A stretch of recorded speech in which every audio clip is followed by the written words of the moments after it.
Ya. Halo, selamat pagi. Eh, Hari ini saya ingin mempresentasikan mengenai pola komunikasi di era cyber, generation gap, digital divide, dan digital native. Saya Yudut Iskandar dan teman saya Amar Yafi.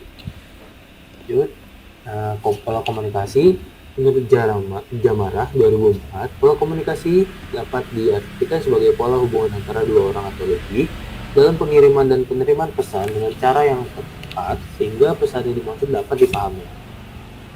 Pola komunikasi di era cyber atau digital. Komunikasi digital disebut juga komunikasi online. Komunikasi digital merupakan bentuk komunikasi yang memanfaatkan platform berbasis digital yang sudah terhubung secara global. Konsep komunikasi digital selalu berkembang seiring inovasi dan penemuan berbasis teknologi internet. Nah, contohnya itu, dari komunikasi digital yang berkembang mulai dari short message service, lalu mulailah muncul aplikasi-aplikasi seperti WhatsApp, Line, YouTube, dan lain-lainnya. Apa sih hubungan internet dengan komunikasi cyber? Nah, di sini tuh munculnya teknologi internet yang memungkinkan manusia untuk terhubung secara virtual telah melahirkan komunitas-komunitas virtual. Identitas manusia pun muncul dalam berbagai macam identitas virtual yang dianggap lebih dapat mengekspresikan dirinya dalam berkomunikasi dengan rekan virtual lainnya. Mereka yang terlibat dalam komunikasi yang diperantarai oleh medium internet ini tidak hanya didominasi oleh kaum muda, tapi orang-orang yang dahulunya tidak mengenal teknologi informasi, maka seringkali mereka dituntut untuk merubah diri untuk menyesuaikan dengan semakin menyebar dan meluasnya teknologi ini. Semakin berkembangnya teknologi, semakin cepat pula arus komunikasi yang terjadi di era digital. Komunikasi semakin cepat, praktis dan efisien. Komunikasi online lebih banyak penggunaannya, lebih sering berkomunikasi di dunia maya dibandingkan dengan komunikasi dunia nyata. Tidak heran jika ditemui orang-orang yang sedang berkumpul berdekatan tapi masih berkomunikasi lewat digital. Nah, dari sini tuh kita dapat ambil kesimpulan ya bahwa kayak dapat kita ambil kesimpulan bahwa adanya internet ini itu akan memunculkan suatu komunikasi yang baru di masyarakat ya tentunya. Jadi mungkin manusia untuk saling terhubung lewat internet, lewat virtual. Ya, selanjutnya itu kenapa sih internet itu banyak digunakan masyarakat dalam era komunikasi cyber? Yang pertama itu karena di internet itu banyak sekali media-media. Eh, dan kedua itu karena kemudahan akses, yang ketiga itu karena efisiensi waktu dan biaya, yang keempat itu karena jadi sumber hiburan, dan yang terakhir itu jadi salah satu sumber informasi. Nah, itu adalah manfaat pola komunikasi di era cyber atau digital. Manfaat pola komunikasi di era cyber atau digital ini antara lain itu mengumpulkan orang-orang di seluruh dunia yang seperti yang tadi saya sebutkan itu melalui internet, yang itu akan menyebarkan informasi yang lebih cepat serta meningkatkan keterampilan sosial, memfasilitasi kritik dan masukan, serta meningkatkan hubungan masyarakat. Nah, di sini mulai masuk ke generation gap. Generation gap itu menurut Stephanie Wood dalam jurnal berjudul Spanning the Generation Gap in the Workplace, dengan adanya stereotip mengenai generasi tua yang selalu benar dan generasi muda yang buruk menjadi akar masalah dan menimbulkan konflik di tempat kerja. Apabila kita melihat beberapa generasi di tempat kerja, dapat dilihat bahwa mereka terbagi menjadi dua kubu, yaitu generasi tua dan generasi muda. Konflik antara generasi tercipta karena kedua kubu generasi di atas saling berseberangan. Untuk menghilangkan konflik, generasi kedua kubu harus menentukan alasan mengapa adanya perpecahan sebagai langkah pertama menuju rekonsiliasi. Apa sih penyebab generation gap itu bisa terjadi? Nah, generation gap itu terjadi lantaran karena adanya kelahiran pada waktu yang sangat berbeda tiap generasi. Tentunya dengan ini memiliki karakteristik dan pola pikir yang berbeda pula dari setiap generasinya. Mulai dari hal inilah yang memicu adanya generation gap di kantor dengan munculnya berbagai macam masalah seperti stereotip, perbedaan persepsi dalam melihat masalah, hingga ekspektasi yang berbeda. Nah, apa sih yang dimaksud dari generasi di atas? Nah, generasi di atas itu maksudnya adalah generasi-generasi seperti generasi baby boomer, generasi Y, generasi Z, dan generasi-generasi lain. Selanjutnya itu cara mengatasi generation gap itu adalah dengan cara yang pertama itu buka komunikasi yang baik. Yang kedua itu dengan jangan ragu untuk melontarkan ide. Yang ketiga itu tidak optimalkan dukungan teknologi.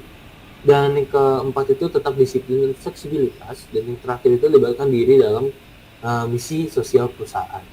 Dan di sini yang tadi seperti yang saya sebutkan, dari generasi-generasi tersebut mereka itu tentunya memiliki value atau nilai-nilai mereka masing-masing, didasari dari mengasah pengalaman hidupnya. Ada dua hal yang membuat generation gap itu terjadi, yaitu arus perubahan dan modernisasinya dan perkembangan teknologi.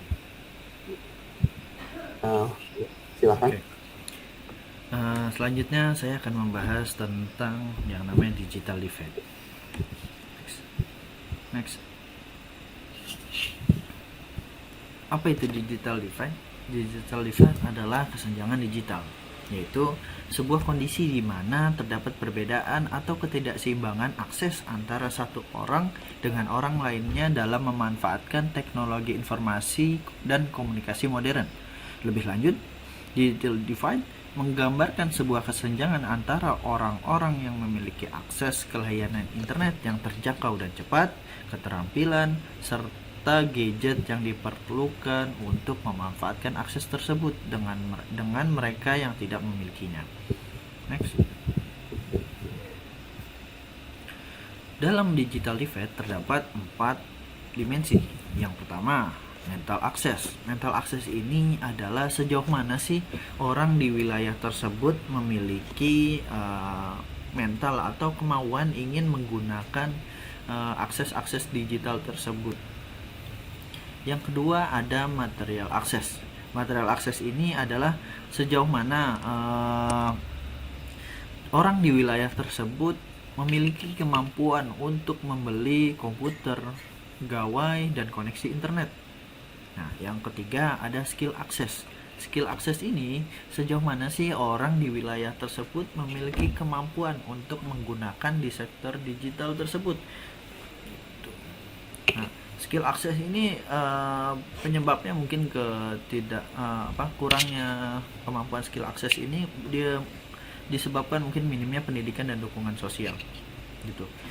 Nah, yang keempat ada usage access. Usage access ini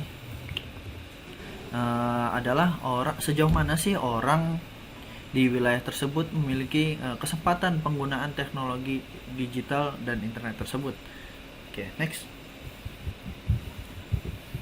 Nah, ini adalah peta di mana data digital divide terjadi di Indonesia. Yang terlihat paling menonjol adalah Jakarta dan Papua, di mana warga Jakarta sangat sudah modern, sangat sudah terbiasa menggunakan gawai, internet, dan perangkat-perangkat digital lainnya. Sedangkan Papua masih sangat minim, gitu, sehingga terjadinya digital divide. Next. Nah, yang selanjutnya adalah digital native. Digital native ini apa sih? Next. Digital native adalah orang-orang yang tumbuh di era informasi. Kaspersky menciptakan istilah ini pada tahun 2001 untuk menggambarkan generasi masyarakat yang tumbuh di era teknologi informasi, termasuk komputer dan internet. Digital divide dapat mengonsumsi informasi digital dengan cepat dan nyaman menggunakan berbagai perangkat dan platform. Dengan kata lain, mereka sudah sangat familiar dengan smartphone, tablet, dan media sosial. Bagi mereka, teknologi adalah bagian penting dari kehidupan mereka. Nah, yang termasuk dari digital native ini adalah generasi-generasi, yaitu yang pertama adalah generasi milenial yang lahir dari tahun 1980 sampai dengan 2000. Yang kedua adalah Gen Z yang lahir setelah tahun 2000. Nah, yang terakhir adalah generasi alpha yang lahir setelah tahun 2010 sampai dengan saat ini.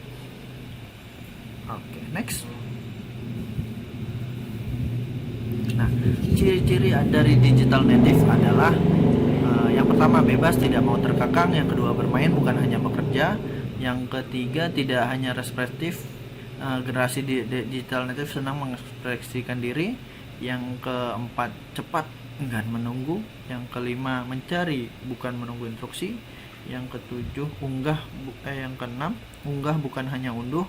Yang ketujuh interaktif bukan hanya komunikasi searah. Yang ke-8 kolaborasi tak hanya berkompetisi. Next.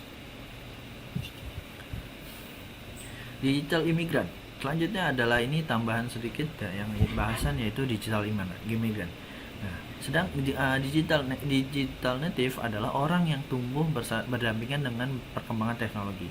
Sedangkan digital imigran adalah orang-orang yang dibesarkan sebelum era digital. Mereka tidak tumbuh di era komputer dan internet. Oleh karena itu, mereka harus beradaptasi dengan kehidupan baru yang dibawa oleh teknologi digital. Kaspersky lah yang mencetuskan nama imigran digital pada tahun 2001, umumnya generasi X dan baby boomer, serta mereka yang lahir pada sebelum mereka adalah digital imigran. Jika kita melihat pada tahun tertentu, mereka yang lahir sebelum tahun 1985 dianggap sebagai imigran digital. Imigran digital adalah kebalikan dari penduduk asli digital. Secara umum, imigran digital dianggap kurang mampu secara teknis dibandingkan dengan penduduk asli digital. Selain itu, beberapa pihak berpendapat bahwa imigran digital tidak dapat mengembangkan pengetahuan teknis dan keterampilan sebagai mana penduduk asli digital. Namun, terkadang imigran digital bisa melampaui penduduk asli digital dalam pengetahuan teknologi. Begitu. Next. Terima kasih. Sekian dari presentasi kelompok kami. Ya, akhir kata kami tutup dengan baca hamdalah. Terima kasih. Alhamdulillahirobbilalamin. Sudah.